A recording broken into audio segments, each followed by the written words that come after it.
Yesu ashimwe bene data, turabasuhuje mu izina ry'umwami wacu Yesu. Tugiye kwinjira mu mwanya w'ijambo ry'Imana, ariko mbere yaho tubanza gusenga.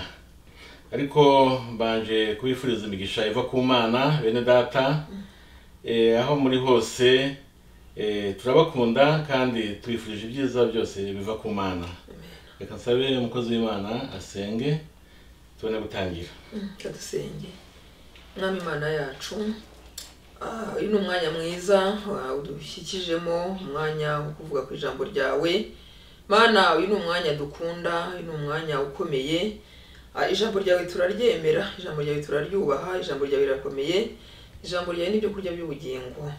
Niyo mpamvu rero uyu mwanya tuwuha agaciro kawo, kandi uyu mwanya Mwami iyo tuwinjiyemo tuza duciye bugufi. Mbere na mbere Mwami tukwinginga kugira ngo ubanze utweze, udutunganye, utwereze uyu murimo, kuko uyu murimo urera. Ijambo ryawe rirera. Mwami Yesu, niyo mpamvu tuba dusabye kugira ngo natwe utwereze uyu murimo. Amaraso yawe atwoze, adutunganye, udukureho ubwandu bwose umwanzi yaba yaradushyizeho, kugira ngo uyu murimo Mwami tuwinjiremo dutunganye, kandi tuguhamagare uzubane natwe. Fata umwanya wa mbere muri iki cyicaro Mwami Imana, abari uvuga ijambo ryawe, twebwe tubi ibikoresho, twebwe Mwami utunyuzemo ibyo ushaka kuvuga, abari usobanurira abantu icyo ushaka kubabwira muri aka kanya. Natwe dufashwe, nubwo ari twirinyujijemo, ariko natwe turarikeneye. Natwe tuba dukeneye gufashwa, natwe tuba dukeneye kumva nk'abandi, tuba dukeneye gusobanukirwa, natwe tuba dukeneye ndetse no gushyira mu bikorwa ibyo dusaba, kuko ijambo ryawe twese riratureba. Ubwo rero turinginze kugira ngo uyu munsi rize rigera aho ridukura naho ridushyitsa. Mana, ni ukuri ugire intambwe yindi duteza, utwungura ubwenge, kuko ijambo ryawe ryungura ubwenge, ijambo ryawe ririmo byose, ijambo ryawe ni ubuzima. Ngwino rero mu kano kanya Mwami, ijambo ryawe ritwigishe, kandi ni ukuri turyishimire, tunyurwe naryo, turikunde cyane, kuko niryo rituyobora, ni naryo rizatugeza mu bwami bwawe. Urakoze rero, ngwino ubane natwe muri uyu mwanya. Abari wowe uvuga, tuguhaye icyubahiro cyose Mwami, twebwe ducishwe bugufi. Ni ukuri ntaba ari twe ahubwo izina ryawe ryo rishyirwa hejuru. Ngwino usobanurire ubwoko bwawe. Reka Mana, mu gihe nk'iki ngiki abantu bakunda ijambo ryawe kandi baryumvire, kugira ngo Mana isi irusheho kugenda iba nziza. Urakoze kugiye gukora byose nk'Imana, natwe tubisabye mu izina rya Yesu. Amen. Amen. Urakoze cyane gusenga. Uyu munsi tugiye kuvuga ku ijambo rikomeye cyane, ndagira ngo mutege amatwi mukurikire. Tugiye kuvuga ku magambo akomeye. Tugiye kuvuga ku bana b'Imana. Ariko se abana b'Imana ni bande? Bibiliya ibivuga gute? Abantu babisobanura gute? Turi mu matorero menshi, kandi usanga buri wese agerageza gusobanura ibintu, ugasanga hari igihe tudahuza, ariko Bibiliya yo ni ukuri kw'ijambo ry'Imana. Tugiye kugerageza kwinjira mu ijambo. Abana b'Imana ni bande? Ariko bigerwaho gute? Abantu bitwa abana b'Imana igihe ki? Kuko ubundi twese turi abantu b'Imana. Abantu batuye isi bose Imana yabaremye, ni abantu b'Imana, baremwe n'Imana. Ariko ukuntu bya gutyo ukabona hacomotsemo bamwe bakitwa abana b'Imana, ni ikintu gikomeye. Tugiye kuvuga ku kintu gikomeye cyane. Yohana igice cya 12 haravuga ngo icyakora ngo abamwemeye bose bakizera izina rye, ngo yabahaye ubushobozi bwo kwitwa abana b'Imana. Abana b'Imana yabahaye ubushobozi kuko bamwemeye bakamwizera. Dejo namaze gusubiza bimwe na bimwe. Kuko baramwemeye muri Yesu, hanyuma baranamwizera, noneho abaha ubushobozi bwo kwitwa abana b'Imana. Urumva ko nubwo dushakira hirya no hino, ariko mu byo kwiga igisubizo kiri mu ijambo ry'Imana.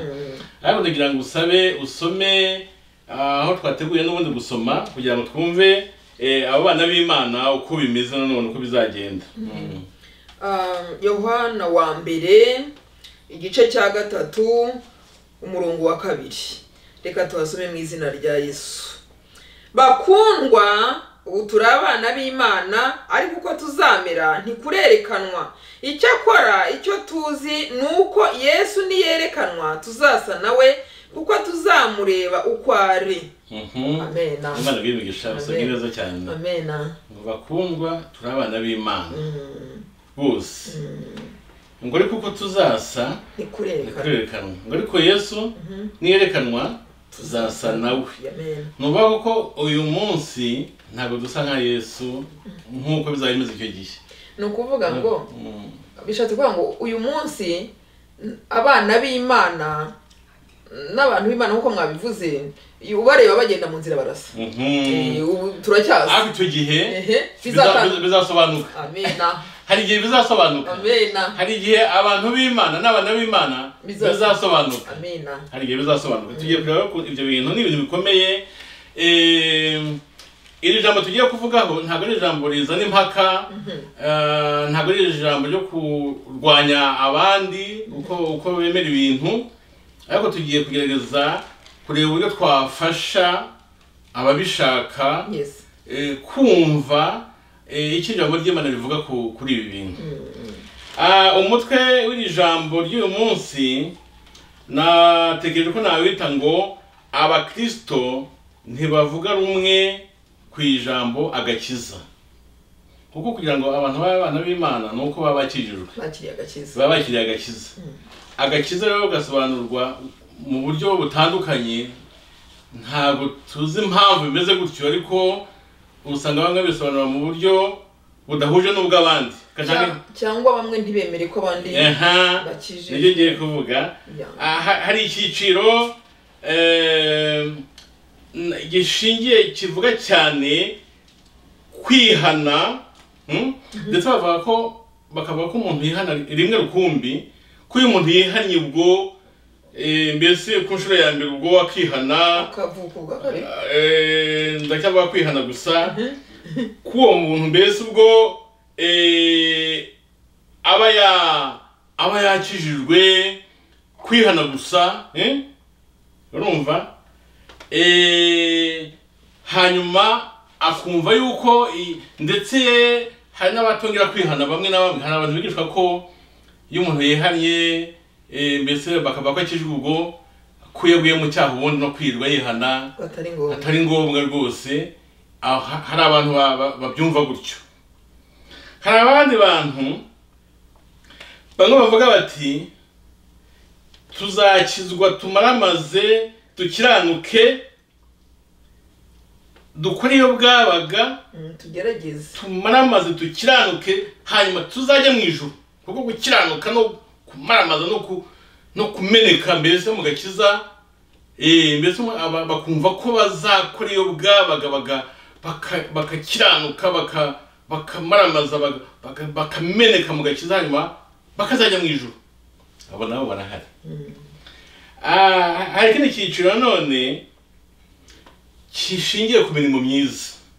Kaba yatumva ntabwo twizeye ukuntu Imana tubona, ubwo tubona turi n'abanyabyaha, ariko tugiye gukora imirimo myiza cyane cyangwa myinshi, dufasha abakene, dukora iyo bwabaga dufasha abakene hirya no hino, dusura abarwayi, tugira imirimo myiza, hanyuma iyo mirimo myiza izatujyana mu ijuru. Imana izavuga iti ubwo bakoze imirimo myiza myinshi rwose ntako batagize, abantu bagomba kujya mu ijuru. Icyo ni ikindi cyiciro. Hari n'ikindi cyiciro kivuga ngiti twamenye ko Yesu yarangije byose ku musaraba, twarabatuwe, nta no kwihana si ngombwa, ahubwo kwihana waba uri gutukisha Yesu, kuko Yesu yabirangije. Nta mpamvu yo kwihana kuko Yesu yamaze gucungurira isi yose, ahasigaye no kutegereza kujya mu ijuru gusa, kuko Yesu yarangije byose. Twarabatuwe, nta rubanza. Ni ukuvuga ngo Yesu yarapfuye, abantu bose babonye agakiza kuko Yesu yapfuye kandi apfiriye abantu. Twaremewe kuzajya mu ijuru, cyangwa se twamaze kumenya Yesu, twumva twaramumenye, kubera ko twamumenye twaba tumwemera rwose. Hasigaye nubwo umuntu yakora ibyaha nta kibazo kuko Yesu yamaze gukemura ikibazo. Abo nabo barahari.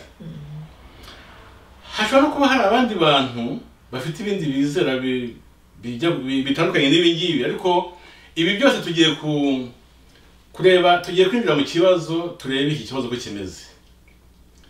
Mu by'ukuri Adamu na Eva bamaze gukora icyaha, ubundi burya mbere bari abantu b'Imana burya. Yego. Bari abantu b'Imana, noneho kandi bagomba kwibera muri Edeni. Iteka ryose Imana ibasura bakumva ijwi rivuga, bakavugana, nuko Imana ikasubira mu ijuru, nabo bakaguma muri Edeni bakaziberaho gutyo gusa. Ariko nkubwira burya Imana yacu ni igitangaza. Imana yacu izi ubwenge. Imana yacu ni ubwenge. Ntabwo bamwe bafite ubwenge kuko ni ubwenge ahubwo ubwayo.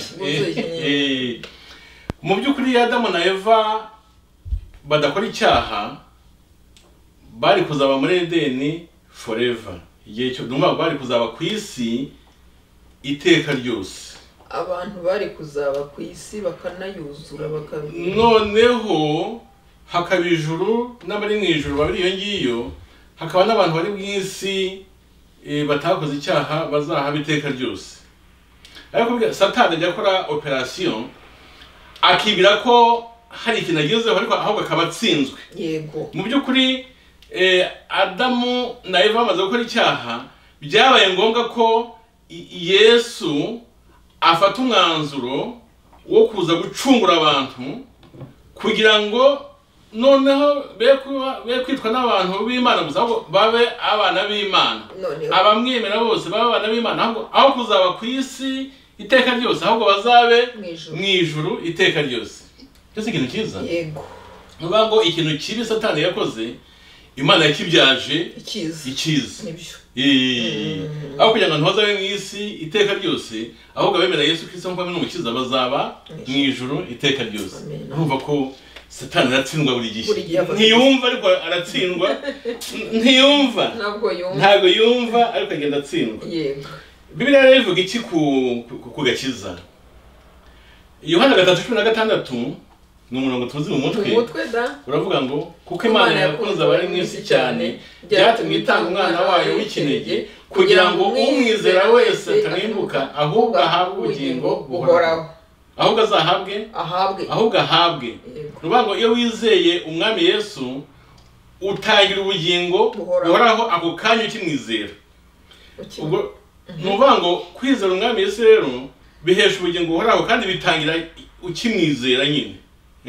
Nuvuga ko iyo umaze kwakira Yesu nk'umwami n'umukiza, wo mwizeye rwose nk'uko biri bivuga, ubukijijwe kandi ubonye ubugingo buhoraho, kandi ukazaba mu ijuru iteka ryose.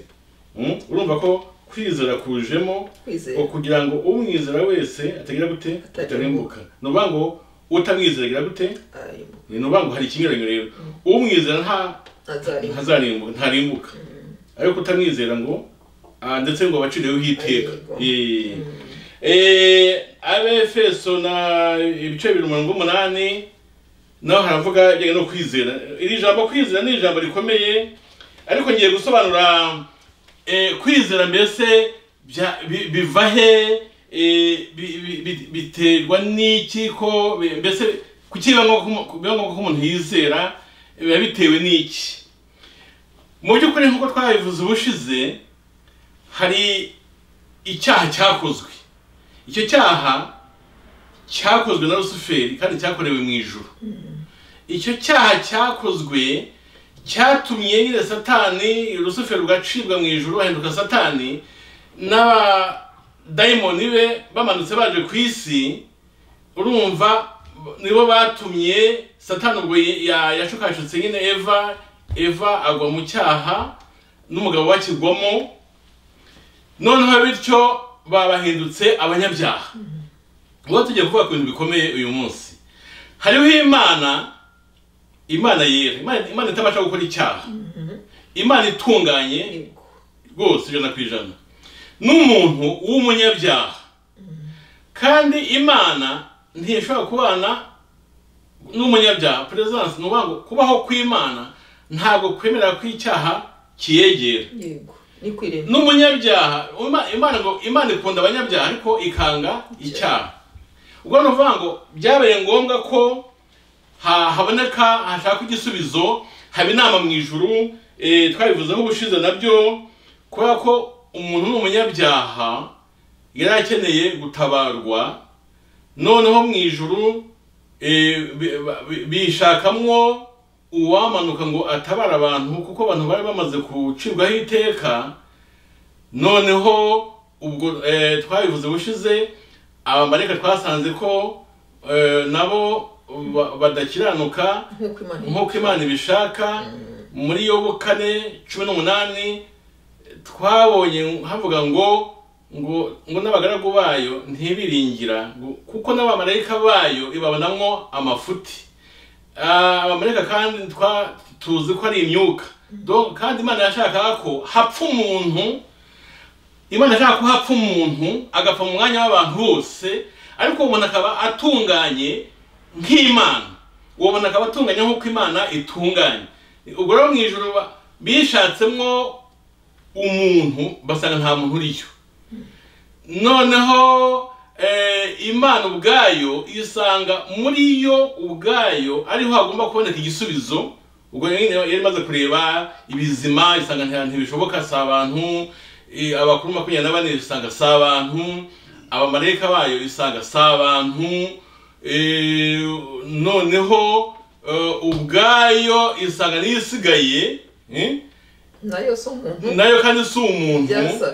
Bisaba yuko muri yo haboneka igisubizo, ari nabwo nyine mu butatu bw'Imana. Imana ni imwe mu butatu, Data wa twese n'Umwana n'Umwuka Wera. Mu butatu bw'Imana umupersona wa kabiri mu butatu ari we Yesu Kristo afata icyemezo, yemera kumanuka, yemera kwihindura umuntu ngo amanuka aze ku isi apfira abantu bose, kugira ngo uzamwizera wese azabona agakiza k'Imana. Ubu numva ko Yesu rero yapfuye nk'inshungu y'abantu bose. Urupfu rwa Yesu cyangwa se amaraso ya Yesu afite ubushobozi bwo gukiza abantu bose bo ku isi, ariko bigira akamaro gusa kubamwemera bakamwizera nk'umwami n'umukiza. Abizera icyo yakoze, abizera umurimo yakoze. Nuvuga ko Yesu ibyo yakoze birahagije kugira ngo isi yose ikizwe, ariko iramutse bishatse, kubera ko nta gahato kabamo. Umwemeye akamwizera nk'umwami n'umukiza niwe ubona ku gakiza. Urumva ko abantu baramutse bagize ubwenge bose bakamwemera, bose bajya mu ijuru. Ariko kubera ko bahisemo kutamwemera no kutamwizera, ni ikibazo nyine. Ubwo abazajya mu ijuru ni abamwemeye bakanamwizera nk'umwami n'umukiza. Ubwo rero tugiye kureba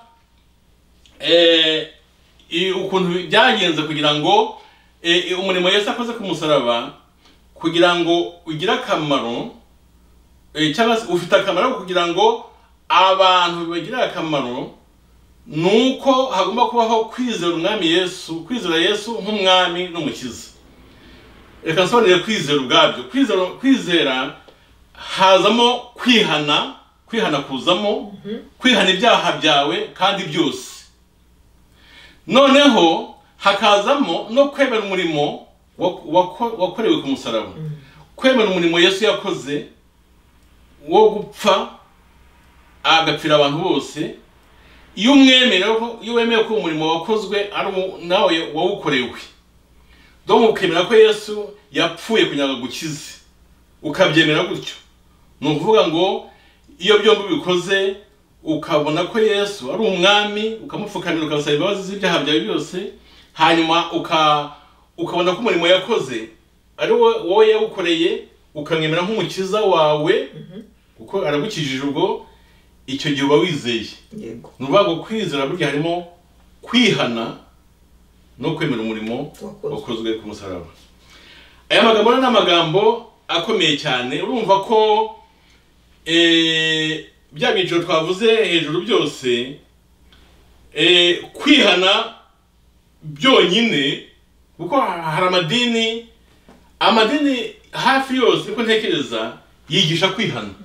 Burya n'abatemera Yesu bigisha kwihana, nyamuneka ntimuzice, ntimuzasambane, ntimukibe. Ibyo ni ibintu bigisha, abantu bose barabyigisha mu madini hose. Ntaho wasanga bavuga ngo mugende mujye mukora ibintu bibi, oya. Hose batoza abantu gukora ibintu byiza. Hari naho bakubita abantu inkoni nyinshi iyo bakoze ibyaha. Bati umuntu yakoze icyaha mukubita nk'inkoni 100. Bakumva ko namukubita inkoni 100 araba mbese ababariwe. Urumva ko kwihana biri hose. Aho ngo twabonye mu ijambo ry'Imana, nko byanditse mu ijambo ry'Imana, burya tubabarirwa ibyaha kubera ko twizeye Yesu. Yego. Burya kubabarirwa ibyaha biterwa nuko twamaze kwizera Yesu. Niyo Petero yavuze ngo kugira ngo babone kubabarirwa ibyaha, ngo bizere umwami Yesu kugira ngo babaheshe amahirwe yo kubabarirwa ibyaha. Iyo wizere umwami Yesu uba ufite amahirwe yo kubabarirwa ibyaha iyo wihannye. Ni ukuvuga ko kwihana byonyine ntibihagije, hagomba kuzamo Yesu. Byanze bikunze Yesu agomba kuzamo, mu izina rye. Ugomba kwihana ariko ushingiye ko wemera Kristo, niho bigira agaciro. Abakoresha imirimo myiza rero, abantu bavuga bati dukora imirimo myiza, dufasha abakene, dusura abarwayi, dushyiramo imbaraga nyinshi, twitange cyane, ibyo ni byiza rwose. Ariko bigira agaciro iyo Yesu ari muri iyo gahunda, iyo Yesu aboneka ari umwami, iyo Yesu aboneka bamwizeye, niyo mirimo igira agaciro. Kuko n'ubundi gutwara imirimo myiza, hari imirimo myiza twaremewe iduherekeza, ariko habanza Yesu. Nibyo twavuze igihe kimwe, nuko bafata amazeru 6, amazeru 6 yonyine nta gaciro afite, ni zeru nyine.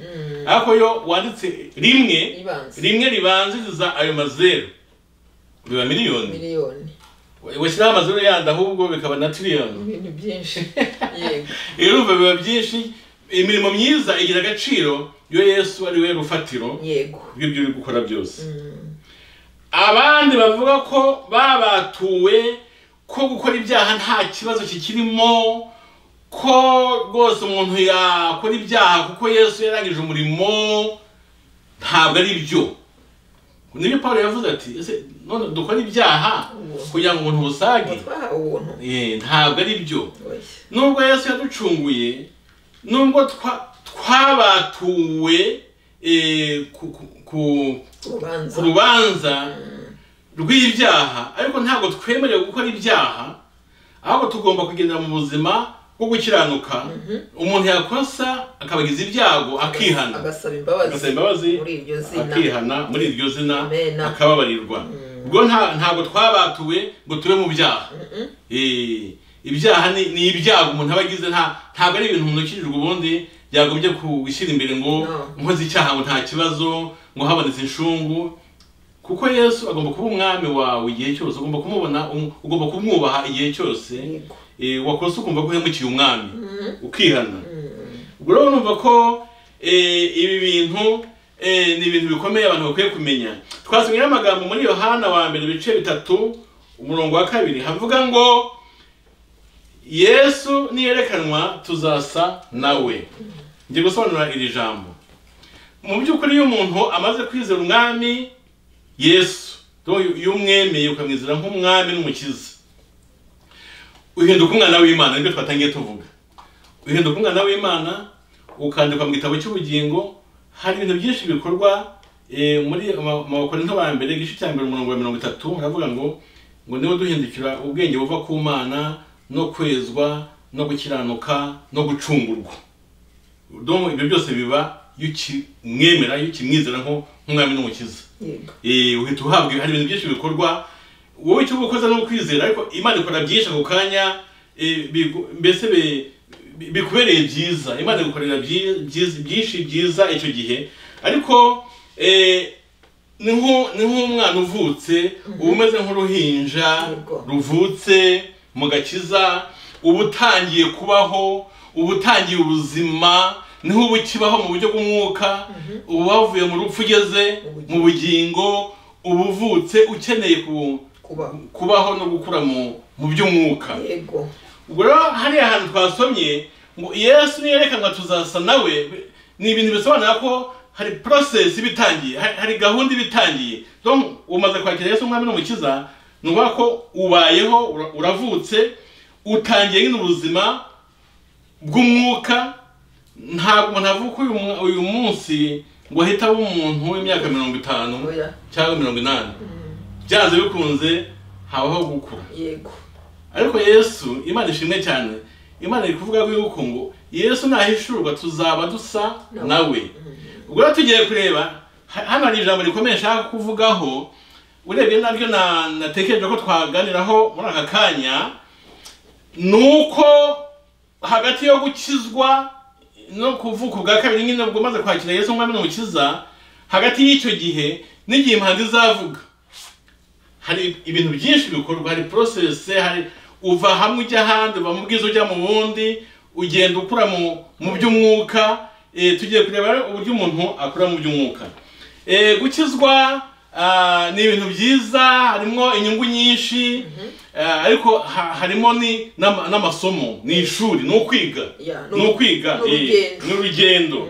Kuko kugira ngo tuzasa na Yesu kiriya gihe, urebye ukuntu uba umeze ugikizwa, none ukareba n'ukuntu uzaba usa icyo gihe usa na Yesu, byanze bikunze hari intambwe nyinshi zigomba kuba zatewe kugira ngo uzasa nawe igihe azahishurwa. Ubwo rero tugiye kureba, hari ibintu bibiri natekereje navugaho. Icya mbere ni uko umukristo cyangwa se umuntu ukijijwe, umuntu ubyawe bwa kabiri cyangwa se umuntu uvutse, umuntu wizeye agenda kumwana w'Imana, agomba kuba transformé, agomba kugenda ahindurwa. Niyo mpamvu bene data ntimukajye muca imanza mubona abantu bataragurenga, abantu bari kurwana n'ibyaha, bari kurwana n'ibigeragezo, ngo mubaseke, ahubwo mujye mubasengera, mubakomeze, mubagira inama, bafite ibyo mubarusha mu bumenyi, mubakomeze, mubabe hafi, mubafashe. Kandi bireba buri wese ari mu rugendo, kandi ntawe ugerangiza iri shuri. Iyo ugiye kurangiza usanga ubaye nk'umutangizi. Byerekana ko twese nk'abana turi abana, ntabwo turi abagabo b'Imana, ntabwo turi abantu bakuru b'Imana, turi abana b'Imana. Ubwo rero umwana buri gihe aba ari umwana ku Mana, nubwo waba ukijijwe ukaba umaze imyaka 30, 40, 50, uri umwana w'Imana, uracyari umwana n'ubundi. Nuba dufite izina duhuriyeho twese, abakijijwe uyu munsi n'abakijijwe mu myaka 40 ishize, twese turi abana b'Imana. Byerekana ko duhuriye kuba turi abana. Ubwo byaze bikunze hari ibyo dukeneye ku Mana kugira tugende tuva mu bwiza tujya mu bundi. Ubwo ndashaka kuvuga ku bintu bibiri natekereje. Imana igenda itwigisha, reka mpere ku buryo negative way, reka mvuga mu buryo busa nk'ubangamiye umuntu icyo gihe, hanyuma mvuga no mu buryo positive way, mvuga mu buryo none busa nk'aho buryoheye umuntu ukijijwe. Nuvuga ngo hari uburyo busa nk'ububishye ku muntu ukijijwe, hari n'uburyo busa nk'uburyoshye ku muntu ukijijwe, ariko hombi barahigira, buri wese afite ibyo yiga. Reka mpere rero kuri negative way, mpere kuri mu buryo busa nk'aho bubangamiye umuntu ukijijwe. Tuvuge yenda umuntu ukijijwe akaba afite intambara y'ibyaha, akaba arwana n'ibyaha. Uyu muntu afite ibyo yiga, burya icyaha kirigisha. Hari umubyeyi umwe ngo yabwiye umwana ati ntukore mu muriro udashya. Umwana agashaka gukoramo buri gihe, kandi umubyeyi akavuga ati wikora mu muriro udashya kuko umuriro uragutwika.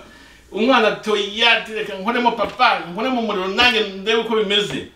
None igihe kimwe umubyeyi aravuga ati reka uyu mwana, namubwiye kenshi ntiyumva, ntabwo ko akoze mu muriro yashya, none reka mureke akoremo none ndebe. Umwana agira gutya akoramo, akozemo arashya, akuramo.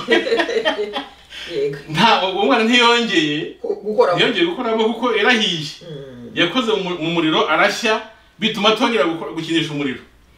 iburyo Imana nayo hari igihe ikwigisha ikabona ntubyumva noneho Imana se kugira ngo ukore icyaha ariko hari igihe Imana ivuga ati uyu muntu ndamubwira ntiyumve yanze kumvira ijwi none reka mureke sijye umutegetse ngo ukore icyaha ariko nagikora arabona ingaruka zacyo wakora ku cyaha ugashya iyo uhiye ubwo ubutaha ndi wongera ujye umwigisha mwiza ni umwigisha mu buryo pratique donc ibikorwa byigisha kurusha amagambo iyo ukoze mu gashya ntiwongera iyo ukoze icyaha tuvuge nk'umuntu ukijijwe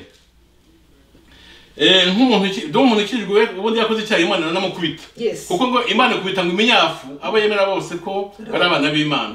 Imana yakubujije ukanga gukoraho nubwo ubuhiye nayo ubwaye gukubita umunyafu kuko uri umwana w'Imana. Ikindi kandi reka tuvuge dukoze nk'icyaha ukijijwe harimo ibintu bikwigisha byinshi. Tuvuge ushobora nko gusambana ugafatwa wari ukijijwe abantu bazi ko ukijijwe urumva ko nta gihano kirimo ubwo urasebye ugiye kwiba urakubiswe ugiye kwiba urafunzwe wishe umuntu bagukatiye imyaka 40 urumva ibyo bintu byose urumva ni ibyaha ariko mu by'ukuri si byiza kubikora ariko bigenda bikwera isomo kuko iyo uhanwe ihuye n'ingorane mu cyaha waguyemo hari icyo bawize hari icyo bawize akenshi ntabwo gisubiramo buro hari igihe umuntu yiga muri ubwo buryo ubundi ushobora kwiga ndi kuvuga muri bwa buryo bwa negative way Imana ishobora kureka rwose ukagira uburwayi uriya Yobu nta cyaha tubona Imana yamuvugaho ariko Yobu yahuye n'uburwayi kugeza aho akomeza agira akajya yishimisha urujyo urumva ko yarageze ahantu hakomeye.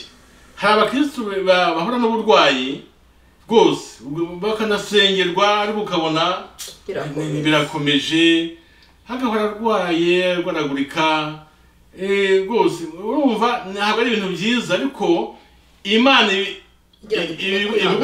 kureba kwihangana kwawe no kugira ngo wigisha abandi babarebe kwihangana kwawe n'abakureba bavuga batumva uriya muntu ntiyaguye kandi afite uburwayi donc hari Imana ishobora kureka uburwayi bukaza si buguteje gushobora kureka bukaza kuko ibi biba biduhiga hari Imana ishobora kureka bikakugeraho bimwe na bimwe kugira ngo kwigishe kwihangana urumva ni wihangana ukihangana uburyo bukura mu by'umwuka kumara imyaka 5 urwaye kandi ntugwe ugakomeza ugasenga kumara imyaka 10 urwaye ntugwe kumara imyaka 15 urwaye kandi ntugwe ugakomeza gusenga no kubaha Imana ukomeza kuboneka mu materaniro mu mbaraga nke zawe z'umubiri ukajyayo ugashima Imana ugakomeza abantu kanabasengera yenda ahubwo ukaba nigisha ahubwo kandi urwaye urumva ibyo bintu nabyo nubango Yesu ngo nahishurwa tuzasa nawe ibyo byose ni bizahita bivaho ariko bigenda nubwo bitubangamiye hamwe na hamwe ariko mu by'ukuri bidufasha kuzasa nawe tukagira indi shusho kuko Yesu nahebuka abakorega ibyaha ntibazaba bakibikora abarwayi bazaba bakize burundu. Ikindi kintu muri negative we nabonye ubukene umuntu akagira ubukene hano bakigishije Imana batinya abantu bakijijwe abantu bakijijwe ntabwo ari imirizo ahubwo no umutwe bagomba kuba bafite amafaranga bagomba kuba bafite amamodoka bagomba kuba bafite n'indege yenda hano bagomba kubaka amazu abantu bakizwa bagomba bafite imigisha hari n'amadini yigisha ibintu nk'ibyo ngibyo Imana yakirahemba ambasaba kugira ngo mujye mwigisha mufasha abantu ntabwo abantu bose bakijijwe bagenewe gukira mu buryo bw'isi byanze bikunze hari Imana igomba kwigisha cyangwa se yigishirizaho ubukene bukaboneka abantu bagasenga ubukene ntibugende rwose hari n'ababona ibyo kurya bibagoye kandi bagakomeza bagasenga hari imyenda mikeya bamesa ku cyumweru bakambajya gusenga bakeya ariko bafite imyenda mikeya rwose birashoboka kuko na Paulo yavuze ngo ngo hari n'igihe naburaga ibyo nambara, hari n'igihe naburaga ibyo ndya, kandi Pawulo muramuzi. Umukozi w'Imana ukomeye cyane. Pawulo aravuga ngo mu banyamwuka ngo ndi uwa mbere. Yarabivuze rwose. Urumva ko nawe Imana yemera ko ubukene bumuruzaho akanasonza n'imyambaro ikamusaziraho yenda hamwe na hamwe. Ibyo birashoboka. Urumva aha nashatse gutanga urugero ko Imana ishobora gukoresha uburyo negative ku muntu ukijijwe kugira ngo bimukuze n'ishuri. Byanze bikunze iyo ukijijwe hari ishuri ujyamo byanze bikunze. None reka rero mu buryo positive way, uburyo bwiza. Hari abantu bakijijwe bahabwa icyubahiro. Batondekana batindikana kuje hari n'abafite indege, akazi n'indege batumuvuga butumwa mpuzamahanga yaje nyaboneka mu gihugu cyose nimuze indege ikamanuka bayireba bose bakoma amashyi bavuga bati yaje uvuga butumwa yaje n'indege ye mwamubonye n'indege yaje abantu bagiye n'abategetsi bagiye kumwakira nyine umuvuga butumwa ufite amavuta ukomeye icyubahiro. Ariko no mu cyubahiro burya duhabwa naho hari bisomo naho ibigeragezo cyane. Nuvuga ngo Imana yakugerageje mu cyubahiro nabyo biragatsirwa. Ni ibibazo nabyo. Ushobora kuba ufite icyubahiro ko ukagira abantu bagusuzugura. Rwose pe. Cyane. Abantu bagusuzugura bakagupinga abandi barakubona bagakoma amashyi bati wa mukozi w'Imana ukomeye yaje afite amamodoka menshi afite n'abantu benshi ayoboye n'urusengero ruteye ubwoba yaje wa wundi. Ariko kuba ufite abantu bagusuzugura rwose bakuvuga nabi ujya ahandi kwizumba kuzikura ahandi hantu cyane bakabidetaya cyane bakakuhindura ubusa kuko abandi bakuba abo bandi bakagusuzugura ku buryo bose uvuga uti abantu kuki basuzugura rwose. Urumva nabwo ni ikigeragezo kuba ubundi bagumye kuba wubahwa n'abantu bose hakavamo abantu batakwemera niyo wakora bakagupinga. Abandi bavuga ati uriya muntu n'umunyacyubahiro rwose nyamuneka yaje twumva dufashijwe tubonye umuntu ukomeye wacu uje. Abandi bakaba turiya ntakababeshye uriya nemwe skoro uriya ntakizwa rwose n'amagambo avuga mukajye muyumva. Urumva nabyo n'ikigeragezo gikomeye cyane gusuzugurirwa mu cyubahiro. Iyi n'ikigeragezo kandi ukabana n'ibyo bintu buriya Yesu azahishurwa usa nawe ariko abantu bagusuzuguraga kandi wari wubashwe ubundi bagumye kuba wubashwe uri umukozi w'Imana kandi uko bakwiriye ugasanga nta kuba utagize nta kibane utakoze ntabwo kugira abantu batari n'abakeya rwose bagupinga batakwemera rwose bagusuzugura no kuri social media bakabishyiraho rwose bakagutesha agaciro. Ibyo bintu ukabana nabyo imyaka myinshi nabyo ni ikigeragezo. Ariko bikomeje ugakizwa Yesu naheshurwa uzasa nawe. Amen. Hari abandi bafite amafaranga akajya mu bucuruzi akijijwe rwose akacuruza ariko akajyamo nahomba acuruza abandi bari kumwe ukabona bazamutse we yashyiramo igishoro akabona birikwanga. Imana nitumenye ndahomba cyane ukagera kadonyamo utundi ntuhombe burundu ukitwa umucuruzi ariko utunguka cyane kandi abandi muri kumwe bari kutumbagira bageze za Dubai. Nabyo ni ikigeragezo.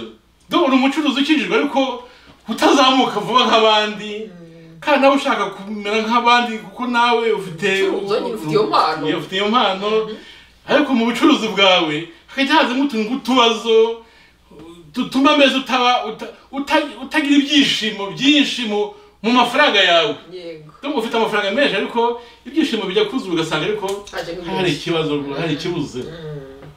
Urumva wageragerejwe mu mafaranga yawe urayafite ariko hari ikibazo harimo ibibazo. Undi akaba afite akazi gakomeye rwose akijijwe asenga aho bari kumwe akajya kubona akabona ngo bamuhaye promotion arazamutse bamugize na ministre kandi yenda bakoraga imirimo imwe yanamurushaga yenda no gukora neza kono uwo muri kumwe azamuwe bamuhaye promotion umwaka utakubona n'undi nawe mwari kumwe nawe bamuhaye undi mwanya kandi uri gusenga urakijijwe kandi kuko ufite akazi rwose urahembwa amafaranga rwose ya buri kwezi urayabona Nta kibazo. ariko ujya kubona ukabona nturi kuzamuka nk'uko abandi bari kuzamuka, ariko iyo ukomeje ugakizwa ugakomera. Yesu nahishurwa Amen. uzasa nawe. Amen. Urumva hari uburyo twigishwa mu buryo negative, hari n'uburyo twigishwa mu buryo positive, mu buryo mbese uburyo nakwita bubi no mu buryo nakwita bwiza, hombi turahigishirizwa.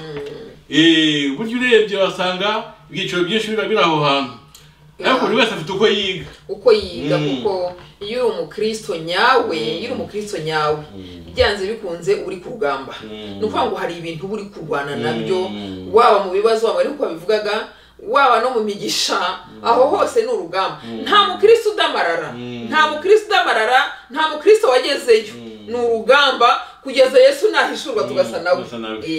Kubera ko mu isi tuzasa n'abandi, tuzasangira ibishyimbo, dusangire urugendo, ahantu hamwe, tugende mu makwaseri kimwe dukozaho bisona kwa kundi kwinjira, ariko mu by'ukuri tuje byinshi rwose, turahuje hamwe, baturusha n'amahirwe. Hari aho hazatambuka njye nijya kuhatambuka byanjye bansubize inyuma, ariko ndi umwana w'Imana. Ni ukuvuga ngo n'urwo rugamba turimo kwiza, ariko Yesu nahishurwa tuzasa nawe, nibwo hazabitandukanye. Uri bene data, iri jambo ritegura Imana yamishuriye ikintu nshaka kubabwira uyu mwanya. Mu by'ukuri nubwo ugeragezwa ufite ubuzima busa nk'ubugoye, mwene data ufite ubuzima busa nk'ubugoye, uri kubona bigoye, uburwayi ni ikintu kibi. Urumva kuba uri mu kurwana n'icyaha cyakunaniye nabyo ni ikibazo. Urashaka gukizwa ngo umeneke, ariko ukabona byanze bikitambika, ukabona cyafite intege nkeya, ariko ntubwe ugakomeza ugasenga, ugakomeza ukaguma mu Mana. Kuba uri mu bukene, abandi rwose bafite ukuntu baguwe neza, ariko wowe urabona ubukene butagenda, ariko ukomeje gukizwa, urakomeje. Yesu nahishurwa muzasa nawe. Amen. Kuba noneho uri mu buzima navuga bwiza, kandi ukaba ukijijwe, kuba ufite icyubahiro, ufite amafaranga, ufite akazi keza, ariko hose uhageragerezwa, ukaba muhageragerezwa, nimukomeza mugakizwa, Yesu nahishurwa muzasa nawe. Natekereje usanga ngomba kubwira abantu iki kintu, ni ukuvuga ngo ntabwo turagira hahandi dusa na Yesu, turacyaba mu bwiza tujya mu bundi. Iryo shuri mu gucamo uyu munsi ni ishuri nta handi waca, burya nuvuga ngo aho ngaho niho ugomba kunyura byanze bikunze, hakuganisha ku bwiza bwuzuye. Ubwo bwiza bwuzuye nubugeraho uzahita usa na Yesu. Nuvuga ngo Yesu azahishurwa ntawe ukijandajanda muri bwiza butoya dufite, bizabiranye. Nuvuga ngo Yesu azahishurwa twamaze kugera ku bwiza busa n'ubwe. Ubwo bwiza busa n'ubwe n'urugendo, turacyagenda ariko tugana ku bwiza, kuko ntabwo uzabona Yesu ufite ubwiza bucagase. Uzamubona ufite ubwiza busa n'ubwe, ngo tuzasa nawe. Kandi niko bimeze, ngo turabana b'Imana, kandi kuko niko biri, ngo Yesu naye yerekanwa tuzasa nawe. Nuvuga ngo tuzaba dufite ubwiza bungana n'ubwa Yesu, ariko tuzahagira twavuye mu bwiza bugenda busumbana, kugeza igihe tuzagera ku bwiza bungana n'ubwa Yesu, impanda ihita ivuga. Amen. Hari agatekerezo kamwe numvise bavuga, numva karamfashije. Ari umukozi w'Imana nk'uko mwabivugaga, wari wubashwe, kumwe mwavuze nyine kuntu Imana iha umuntu icyubahiro, yari yubashwe. Noneho ngo baza kumutumira ahantu mu nama, ariko yagomba kujyana n'abandi bayobozi nabo bakomeye. Noneho baragenda, bageze ahantu ngo ku kibuga cy'indege nyine aho bagomba kwakirirwa, babayobozi bandi bakirwa neza mu byubahiro bikomeye cyane na za escort, ariko we abona arasuzuguye, abona baramusuzuguye, ngo abona ntibamwitayeho. Afite Bibiliya ye, afite ukuntu nawe yumva mbese ari mu mwuka, ukuntu yumva afite imbaraga, ariko ngo ageze aho abona baramusuzuguye, ntibamwakiriye neza. Ngo biramubabaza. Noneho ngo rimwe azajya ahantu arasenga, abaza Imana, aririra Imana cyane, abaza Imana impamvu bigenda bityo. impamvu abakozi b'Imana basuzugurwa bene ako kageni, impamvu batubahwa, impamvu badahabwa agaciro kandi mu by'ukuri ntako baba batagize. Ngo biramubabaza cyane ngo ajya ahantu arasenganirira Imana, abaza Imana ati Imana kuki hariya nasuzuguwe, kuki nasuzuguwe bari kuri ruriya rugero kandi mu by'ukuri numvaga ntaragomba gusuzugurwa. Urasenga cyane arira Imana ngira mubwira ati buriya rero ntabwo wasuzuguwe kuko hariya se bundi ntabwo ari iwanyu. Ntabwo ari iwanyu hariya, nta kukwakira ntibakuzi kuko hari aho uzakirwa neza. Hari aho uzakirwa neza noneho bazi n'agaciro kawe. Byikubabaza kuko mu isi muri abagenzi, muri abacumbitsi, ntabwo muri ab'isi, ntabwo muri abayo. Kuvuga rero ngo ntiwakiriwe neza ibyo nge nta kibazo mbibona. Imana yavuga ati nta kibazo gihari kuko hari aho uzakirwa neza. Hari aho uzakirwa neza ariyo jambo mwateguye nyine ngo Yesu nahishurwa tuzasa nawe, aho niho tuzakirwa neza. Numvisha bifashije cyane, numvisha bifashije numva bishubijemo intege kuko hari aho tuzakirwa neza. Hari aho tuzakirwa neza, hari aho tuzasa na Yesu, hari aho tuzahabwa agaciro kacu nyakuri. Ubu ntabwo agaciro kacu kagaragara ariko hari aho kazagaragara. Amen. Amen. Nije nakunze cyane nuvuga ngo Yesu niyerekanwa azaba yakoze ku buryo ubwiza bwawe buzamuka. Yes. Kugeza ku rugero rw'ubwe noneho usa nawe noneho muhite mubona na nyine. Ntabwo uzabona Yesu ufite ubwiza bucagase.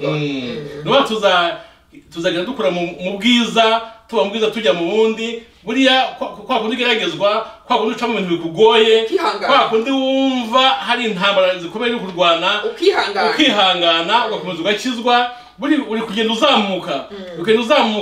uzamuka mu bwiza, noneho nibigera hahandi busa ubwawe bungana n'ubwa Yesu niho uzamubona. Tuzamubona ari uko ubwiza bwacu busa n'ubwe. Ushobora gusenga Imana. Reka dusenga Imana. Mwami Imana yacu turagushimira ijambo ryiza utubwiye, ijambo rikomeye ko niwerekana tuzasa nawe.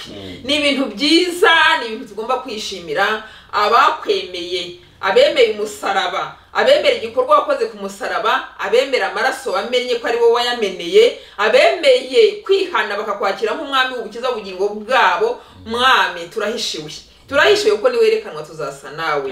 Ibyo byiringiro ntabwo bikoze isoni, ibyo byiringiro birakomeye cyane. Kuba muri iyi si dufite ibyo byiringiro ni ibintu byiza cyane kuko bidushoboza kunesha kuko turi ku isi, turi ku rugamba kandi ntirworoshye nkuko ijambo ryawe ryavuze Mana. Turwana mu buryo butandukanye, hari abarwana mu buryo bugoranye, uburyo bubabaje, uburyo busa nkaho buri negative, aho ngaho bakihangana bagakomera. Hari n'abandi barwana none mu buryo busa nkaho bari mu migisha ariko nabwo bagahuriramo n'ibibazo, abo nabo bagakomeza bakihangana. Ariko ibyiringiro dufite ni uko niwerekanwa tuzasa nawe.